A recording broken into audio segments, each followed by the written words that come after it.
Hi, hello. So as promised, now the time now is 11:30. So because it's drizzling, so I will actually do a pretty short live session. So I have Candy, who is actually helping to filming. So I don't know how we're going to go about doing this because it's quite challenging because of this weather. So I will try to start. Pardon me if there's any miscommunication problem. So I hope all can hear me because I won't be able to read all your comments. So let me start.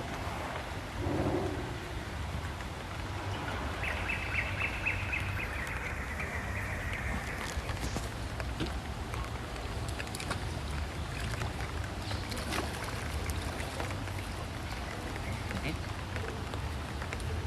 So I have received feedback on how to swim, how to float. Okay, so the first thing that you actually wanted to do is to put on your goggles. Okay, take a deep breath and put your head down into the water and try to look around. So the whole objective of this thing is to make yourself feel comfortable. So go to a pool that is a depth that you are able to stand. It can be 1 meters, or example this pool is 1.2 meters. Okay, don't go anything that's deeper than this. So this is what you're going to do. Breathe and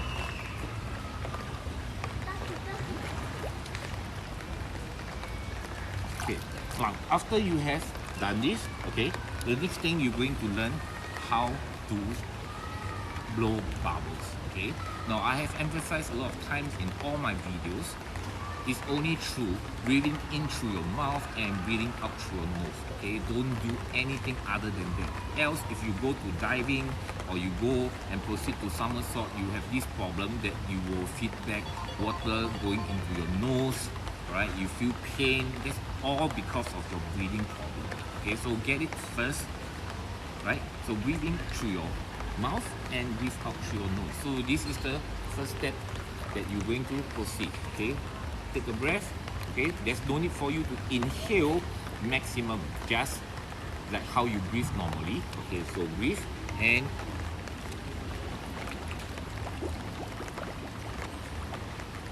just blow bubbles. Okay, now once you are very comfortable with this, okay, now I answer the second question. So people who can't touch the floor, they are afraid, right? The next thing why people are afraid, because they don't dare to open their eyes, right? So number one, step on the floor, get yourself comfortable, okay, and blow bubbles and look around.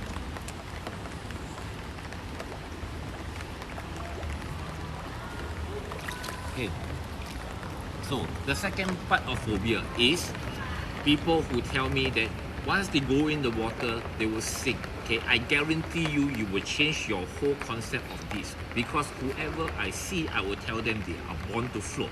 Okay, if you don't believe, this is what I challenge you to do. If you are not a non-swimmer and you already master the first part of how to blow bubbles, okay, challenge yourself to sit on the floor. Okay, else if you can even go and lie flat on the floor and you tell me what happened. Okay,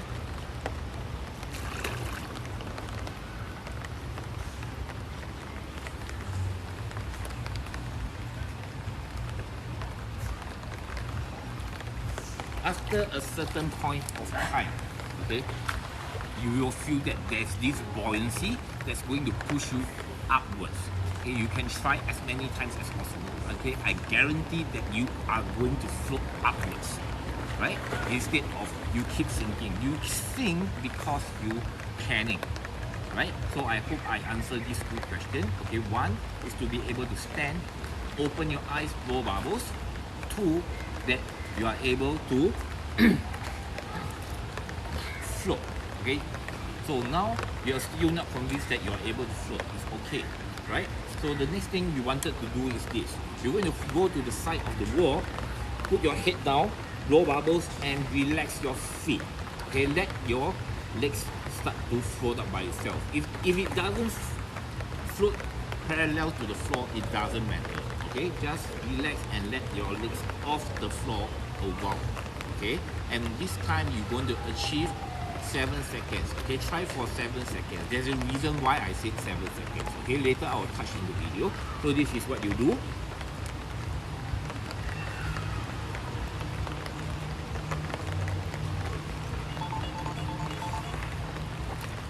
Okay, so if you can feel that your shoulder blade is floating, right, you will actually start to float. So don't worry if your legs start to sink a bit, it doesn't matter. Because if you go to any deeper pools, you won't be able to touch the floor. So it actually means that you are able to float. Okay, so I hope I answered the question. Now, next one is how to stand. Okay, how to stand is when the next drill that we're going to do, we're going to push away from the wall as hard as possible. Okay, I say again, as hard as possible. The reason being, if you do it slow, okay, you don't use force, you do it slow, you will have problem standing up. Okay, so you're going to push it hard and you bring both of your knees. Okay, remember both of your knees towards your chest. So you're going to curl up like a ball and that will enable you to stand up. Okay, now I will demonstrate. So first thing, you will blow bubbles, head down. Okay, the trick to floating is looking down flat on the floor. So you got to tuck in your chin. A lot of people are doing this and they say that they can't float. Okay, tuck in your chin, then you push. So this is what you do.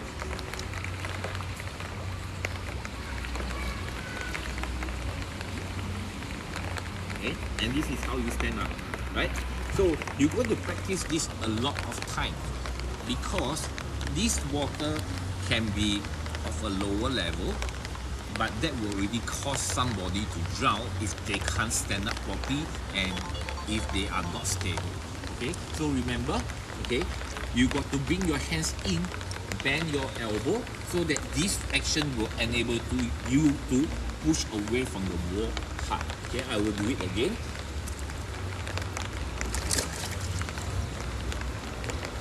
You're going to open your hands and stabilize yourself to stand up. Right? Now, once you're able to do this, you can stand. Right? Let's now do it on the front. Okay, it's the same thing. So if you have at a jacuzzi level or if you are at a staircase level, you're going to jump and land flat. Okay, and open yourself like a star. Likewise, your chin got to tuck in and you blow bubbles. Okay, so now I don't have any platform, I'll just try it at the staircase. Okay, go and start at the low level. So you're going to open up your hands and legs wide, just land flat. This action will solve your phobia problem. I guarantee you that this is going to make you float. So this is how you do it. Open and land.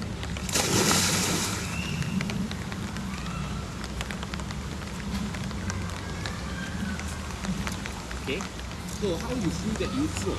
Once you jump, you actually sink a bit, right?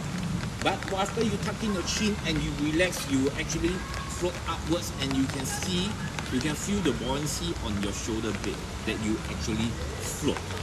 Okay, so once you're able to do that, you will increase the height higher and higher and higher. Okay, you will keep on doing this until you solve your water phobia problem, that you're convinced that you can float 100%. Okay, it's not 90% or you still have doubt. I don't know whether I can or I cannot. You just got to keep doing this until you're convinced that you can float 100%. Okay, now once you're able to do that, that is the gist of the lesson today. Okay, which is your streamline. So how you do a streamline is to keep yourself tight. So hands together, okay, behind your ears, keep yourself tight, okay, like a straight line. So this will cut off all the resistance and let you go as far as possible. So many of you ask me, how do I float? Okay, how do I swim easily? This is the key. Okay, that is your streamline. In every stroke, there is a streamline position. Of course, that I will touch on another video next time. So first thing you can do, okay, is your leg. You're going to bend in and go as near as the wall as possible. Okay, So this is what I do. I will hold, I will bend in as near as possible, and I will bring the other leg. Okay. Likewise, if those guys or girls who are doing NAFA tests, okay, like for your standing broad jump, okay, this is the same thing. You're going to bend, okay, so that you can create a spring effect, right? So what is the thing to take note during this streamline? Number one, your shoulders have to be in water. Okay, I say again, shoulders have to be in water. You cannot do this because you will create resistance. Okay, that's the reason why your shoulders must be in water, your head tucked in, okay, tight, and you got to push off. So remember just now I said, why 7 seconds? Why I need you to float 7 seconds at least? If you can go longer, that's good. Okay, this is the reason. Because if you do a streamline well, you can at least reach half the pool. Okay, don't be surprised there's students who actually went further than me, right? Because this has nothing to do with how good you can swim. Okay, it's how much you practice this, your power from your leg, what's your strength, and how well can you keep your streamline. So when you do it, you might feel that you are unstable. Okay, it's because that you never push off hard. So without saying more, I will try to demonstrate this. Okay.